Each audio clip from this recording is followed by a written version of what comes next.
Bonjour à toutes et à tous. Nous avons le plaisir d'accueillir Son Excellence, Monsieur Bassirou Diomaye Faye, président de la République du Sénégal. Vous êtes devenu à 44 ans le plus jeune président de la République du pays, le premier opposant aussi élu dès le premier tour. Ancien inspecteur des finances, vous incarnez avec votre formation une profonde volonté de rupture, à la fois en termes de gouvernance, mais aussi dans votre vision du développement, les relations avec les partenaires internationaux, avec en toile de fond la défense de la souveraineté du Sénégal, quels que soient les domaines, qu'il s'agisse de sécurité alimentaire, de sécurité tout court, de numérique, on va en parler. Transition toute trouvée avec le thème de cet échange dédié à la souveraineté numérique du continent et cette question un tantinet manichéenne, mirage ou révolution en marche, de la nécessaire maîtrise des infrastructures numériques à la réduction de la dépendance vis-à-vis des acteurs étrangers, en passant par la réforme à mener pour faire du numérique un véritable levier de transformation structurelle pour nos pays.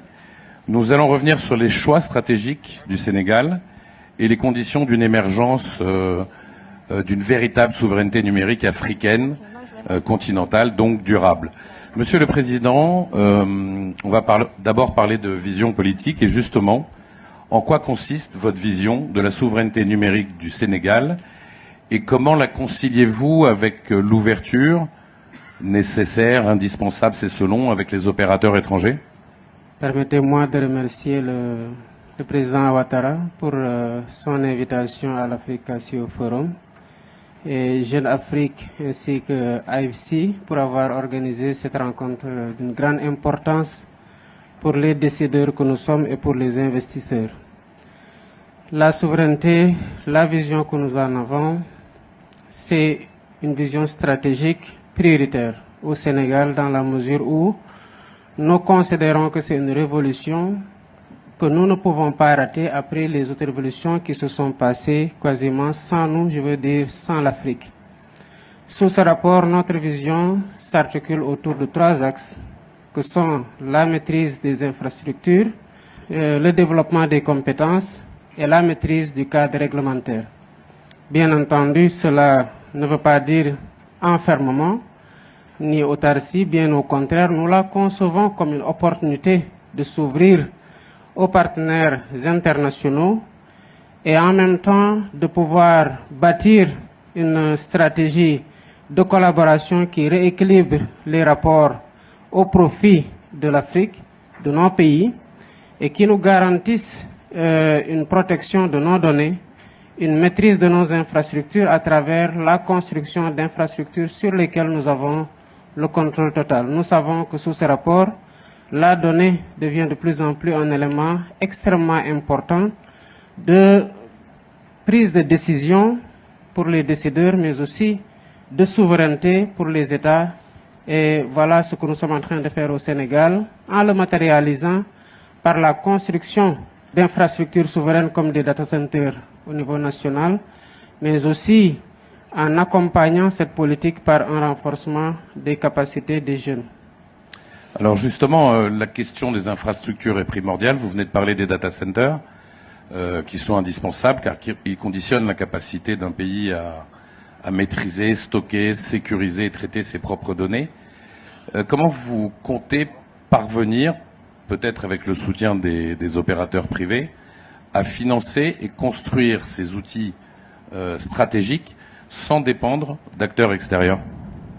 Ça demande beaucoup d'investissements que les États ne peuvent pas, pour des pays comme ceux qui sont de la trempe de notre pays, le Sénégal et même les pays africains au-delà d'ailleurs, simplement couvrir par un investissement public. Il faut à la fois un investissement massif, tant sur le plan des investissements publics que des investissements privés. Le New Deal technologique que nous avons conçu au Sénégal, nous l'avons évalué à 1,7 milliard de dollars.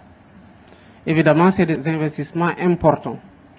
Et le partenariat que nous cherchons à nouer est un partenariat qui repose sur la collaboration avec des investisseurs internationaux dans le cadre d'un partenariat public-privé, mais aussi avec l'offre locale sur laquelle nous comptons avec les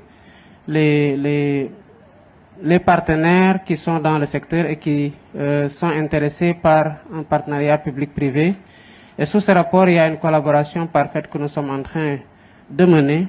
Évidemment, cela demande, comme je l'ai dit tantôt, à ce que le cadre réglementaire soit assaini, pour faire en sorte que cette collaboration-là ne se fasse pas au détriment de la souveraineté que nous devons avoir sur nos données, de la souveraineté que nous devons avoir sur les infrastructures pour pouvoir en contrôler la protection, et cela ne se fait pas évidemment au détriment d'un déséquilibre que nous devons avoir à travers un contrôle sur ces infrastructures-là, mais en même temps à travers une appropriation de ces infrastructures pour qu'on puisse véritablement les exploiter à notre profit et que les données soient stockées au niveau national.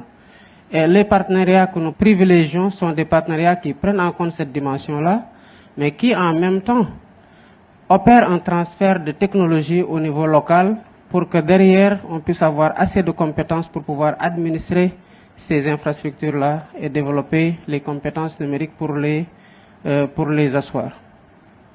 Est-ce qu'il y a un pays en Afrique ou ailleurs dans le monde qui peut servir de modèle ou qui vous sert de modèle pour le Sénégal? Nous pouvons prendre deux pays en référence. Le premier n'est pas africain, c'est l'Estonie, qui a fait des progrès énormes sur le plan digital, sur le plan numérique. Nous pouvons prendre un autre pays aussi qui est champion dans la construction des infrastructures en mode PPI, notamment dans le volet numérique, et qui est le Rwanda. Et ces deux pays ont réussi, en digitalisant les services gouvernementaux ou d'autres services, à véritablement donner une place plus importante au numérique dans la formation du PIB. Et pour le cas de l'Estonie, la digitalisation à 99% des services publics a permis de faire une économie de 2 points du PIB en termes de services gouvernementaux. Évidemment, sur le futur, la digitalisation est un rendez-vous que l'Afrique ne peut pas manquer. Et il y a des exemples qui sont patents, mais en réalité, c'est un train qui ne doit laisser personne à quai, parce que soit c'est une révolution dans laquelle vous vous laissez entraîner pour en profiter pleinement sur tous les plans, de la gouvernance, de la transparence, de la qualité des services, de la rapidité par laquelle ils sont délivrés et même de la sécurité, ou alors vous vous faites entraîner en étant un consommateur passif des services, et l'Afrique ne peut plus se contenter d'être aujourd'hui un consommateur passif de services numériques. Aujourd'hui, deux grands pays dominent le secteur technologique mondial, la Chine et les États-Unis, notamment au travers d'entreprises multinationales géantes au pouvoir inédit et protéiforme. Face à ces géants technologiques, comment démontrer que la souveraineté numérique africaine n'est pas un simple slogan? Il ne peut être un simple slogan. Ça doit être une approche, une priorité, une orientation stratégique majeure pour l'ensemble des pays. Évidemment, il y a vous l'avez cité, ces deux pays qui dominent le secteur du numérique, mais en même temps, ces pays-là ne sont pas renfermés sur eux pour justement ne concevoir des outils numériques ou des services numériques que pour leur population ou pour le monde à destination de consommation uniquement. C'est aussi des pays, à travers leurs géants, qui sont capables de collaborer, par exemple dans la construction des data centers partout en Afrique aujourd'hui. C'est des data centers qui sont faits par ces géants-là dont vous parlez, notamment pour ce qui est du cas de la Chine, Huawei ou d'autres pays. Mais derrière, les pays s'assurent que le contrôle des data centers leur revienne, que la sécurité des données soit assurée par eux-mêmes, et qu'il y ait une formation qui soit faite pour les talents au niveau local pour pouvoir administrer l'infrastructure.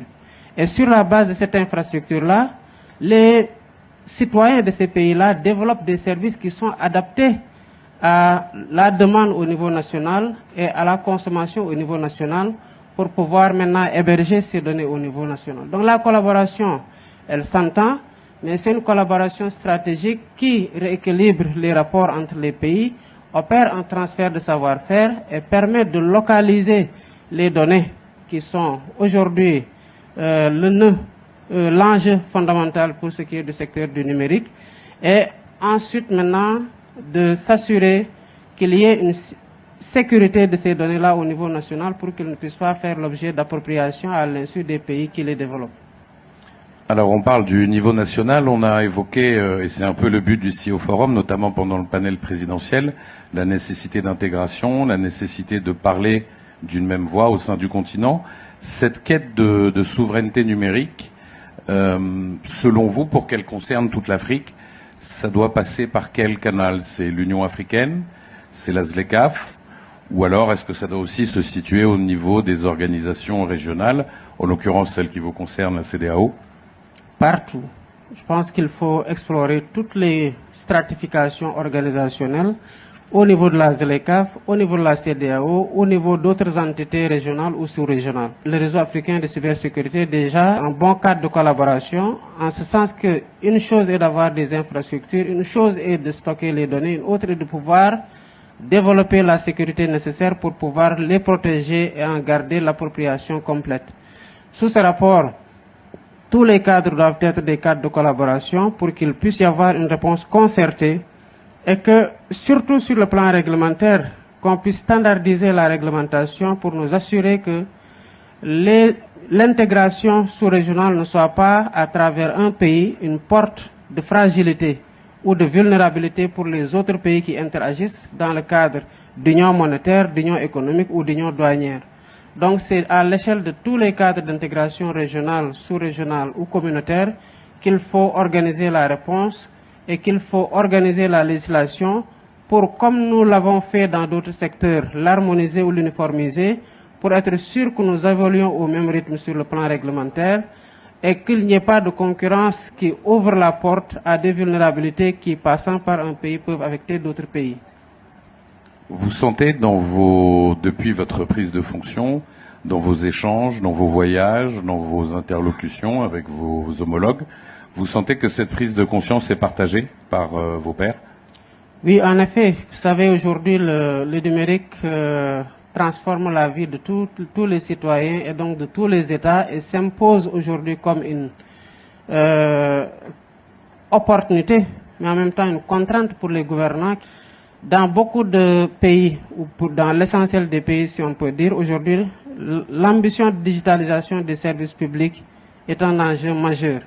D'abord pour des raisons d'efficacité du service public, mais aussi pour ce qui est du nœud ou du nerf de la guerre, pour les raisons d'efficacité de collecte des ressources intérieures qui permettront de financer le développement.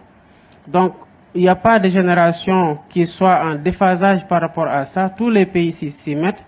Et les pays qui se tardent à se mettre à l'ère de cette transformation numérique-là, évidemment, seront délaissés pour compte et auront du mal à rattraper le retard qu'ils sont en train d'accuser. Alors on parle de retard, je voudrais qu'on aborde un peu la question aussi de l'innovation et des start-up africaines. L'Afrique subsaharienne francophone, dont le Sénégal, connaît un nombre assez faible de start-up locales qui parviennent à attirer des financements de la part des capitaux investisseurs, contrairement à des pays comme le Nigeria, comme l'Afrique du Sud, l'Égypte ou le Kenya. Une des raisons fondamentales de ce retard, c'est que l'écosystème numérique local, donc encore une fois au Sénégal, mais pas seulement, en règle générale en Afrique francophone, et la chaîne de valeur nécessaire, ils sont très peu développés. Construire cette chaîne de valeur, fait-il partie de vos projets? Et si oui, comment vous comptez y parvenir? Parce qu'encore une fois, c'est pas qu'une question du rôle de l'État, mais c'est une chaîne beaucoup plus globale. Je suis tout à fait d'accord. C'est la raison pour laquelle, au niveau du Sénégal, il y a des problèmes que nous cherchons d'abord à régler. Nous sommes en train d'étendre la fibre optique. Même si nous avons un réseau extrêmement important, il y a des zones qui ne sont pas encore couvertes. Et à l'horizon 2030, nous voulons atteindre la couverture intégrale de tout le pays en 5G au moins. Ça, c'est pour permettre que les Sénégalais, où qu'ils soient, déjà puissent disposer de services numériques sans contrainte de connexion. Et c'est cela qui va permettre aux entreprises numériques, notamment les startups, de pouvoir donner une offre de services beaucoup plus large à l'ensemble des citoyens, où qu'ils soient à l'intérieur du pays. Nous avons au Sénégal conçu ce que nous avons appelé le Startup Act et le label Startup. C'est pour accompagner justement l'écosystème numérique dans la création de chaînes de valeur qui permettent d'intégrer les services numériques à la demande d'offres de services formulées par le public ou par le privé. Heureusement que dans cette ambition, nous sommes accompagnés par l'écosystème numérique, notamment les sociétés de télécommunications. Vous avez aujourd'hui, pour ne pas la citer, une entreprise comme Orange au Sénégal qui a le Orange Digital Factory, où il s'agit d'accompagner les jeunes, de les former, et derrière, il y a un accompagnement par un financement que nous sommes en train d'octroyer aux jeunes, et pour pouvoir les accompagner dans le développement et en faire en sorte que tous les talents puissent bénéficier de l'accompagnement de l'État à travers une infrastructure existante et un accompagnement soutenu dans le financement et dans l'encadrement. À défaut, il sera difficile de réussir le pari. Si on saisit le champ numérique comme étant déconnecté, on ne pourra pas créer une chaîne de valeur numérique, évidemment, qui lie infrastructure, réglementation, développement de compétences et développement de services à travers la stimulation de la recherche et de l'innovation. Et au Sénégal, nous avons quand même des résultats qui font la fierté du pays au regard même des récentes consécrations qu'on a. Mais aussi, c'est un secteur qui attire énormément de jeunes et qui font que ces jeunes-là sont dans une certaine compétition qui stimule la création et l'innovation dans le secteur du numérique. Dernière question, Monsieur le Président. Si vous deviez décider d'une mesure prioritaire, la priorité absolue, pour renforcer la souveraineté numérique d'ici 2030, quelle serait-elle? Difficile de dire que c'est une seule mesure parce qu'elle se tient en réalité. On aura beau vouloir développer le numérique, sans connectivité, on ne peut pas le faire. Il faut déjà un intrant principal qui est la connexion.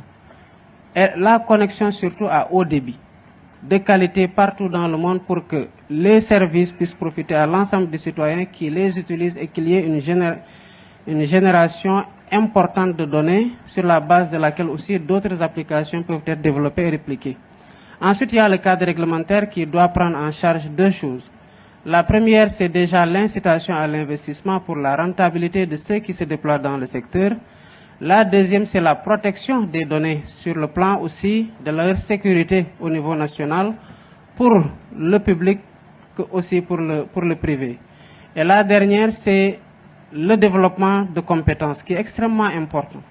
Il nous faut développer des compétences numériques en masse pour faire en sorte que tous ces services-là et toutes ces infrastructures-là puissent être administrés par des compétences qui n'ont pas grand-chose à envier à ceux qui font la meilleure chose aujourd'hui dans le monde, dans le secteur.